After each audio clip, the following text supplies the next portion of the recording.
Hello friends, வணக்கம். நாம் இப்போ பார்க்க போகிற topic 10th June 2024 supplementary examination result வந்து பார்த்தீங்கன்னா 30/7/2024 இன்னைக்கு மதியம் 2 மணிக்கு வந்து பார்த்தீங்கன்னாக்கா பப்ளிஷ் பண்ணுறாங்க. ஸோ எக்ஸாம் எழுதியிருந்தீங்கன்னா நீங்கள் உங்களுடைய ரிசல்ட்டை வந்து எப்படி தெரிஞ்சுக்கிறது, அதை பற்றி தான் நம்ம இந்த வீடியோவில் ஃபுல்லாக பார்க்க போகிறோம். நாம் வீடியோவை பார்க்குறதுக்கு முன்னாடி நீங்கள் இது வரைக்கும் நம்ம சேனலை சப்ஸ்கிரைப் பண்ணலைன்னா மறக்காமல் சப்ஸ்கிரைப் பண்ணிங்க. கூடவே பக்கத்தில் இருக்கக்கூடிய பெல் ஐக்கானை கிளிக் பண்ணி ஆல் அப்படின்ற ஆப்ஷனை செலக்ட் பண்ணிங்க. அப்போ தான் நம்ம சேனலில் போஸ்ட் பண்ணுற எல்லா வீடியோஸினுடைய நோட்டிஃபிகேஷன் உங்களுக்கு உடனே கிடைக்கும்.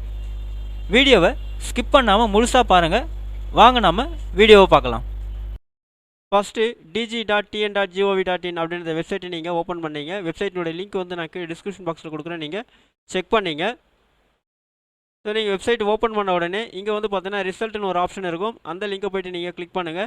இங்கே supplementary examination result statement of marks download அப்படின்னு இருக்கும். அந்த லிங்கை போய்ட்டு நீங்கள் கிளிக் பண்ணுங்கள். ஸோ இங்கே வந்து பார்த்தீங்கன்னாக்கா உங்களுக்கு உங்களுடைய எக்ஸாமினேஷன் ரோல் நம்பரும் டேட் ஆஃப் பர்த்தும் கேட்டிருப்பாங்க. உங்கள் எக்ஸாமினேஷன் ரோல் நம்பரும் டேட் ஆஃப் பர்த்து நீங்கள் கொடுத்துட்டு கேப்சா வேல்யூ இங்கே கேட்டிருப்பாங்க. கேப்சா வேல்யூ நீங்கள் டைப் பண்ணிவிட்டு சர்ச் அப்படின்ற இந்த பட்டனை போய்ட்டு நீங்கள் கிளிக் பண்ணுங்கள்.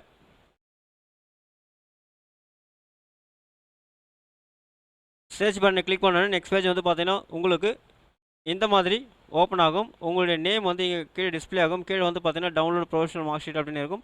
இந்த லிங்கை போய்ட்டு நீங்கள் கிளிக் பண்ணுங்கள். நெக்ஸ்ட் பேஜ் உங்களுக்கு இந்த மாதிரி உங்களுக்கு டிஸ்பிளே ஆகிடும். உங்களுடைய மார்க் ஷீட் வந்து பார்த்தீங்கன்னா இந்த மாதிரி ஓப்பன் ஆகும். இந்த மார்க் ஷீட் வந்து பார்த்தீங்கன்னா நீங்கள் ஆன்லைன்லேருந்து ஈஸியாக டவுன்லோட் பண்ணி பிரிண்ட் அவுட் எடுத்துக்க முடியும். இந்த வீடியோ உங்களுக்கு பிடிச்சிருந்தா லைக் பண்ணுங்கள். அதிகமாக உங்கள் ஃப்ரெண்ட்ஸ் அண்ட் ரிலேட்டிவ்ஸ்க்கு ஷேர் பண்ணுங்கள், கமெண்ட் பண்ணுங்கள். மீண்டும் ஒரு நல்ல வீடியோவில் சந்திப்போம். நன்றி.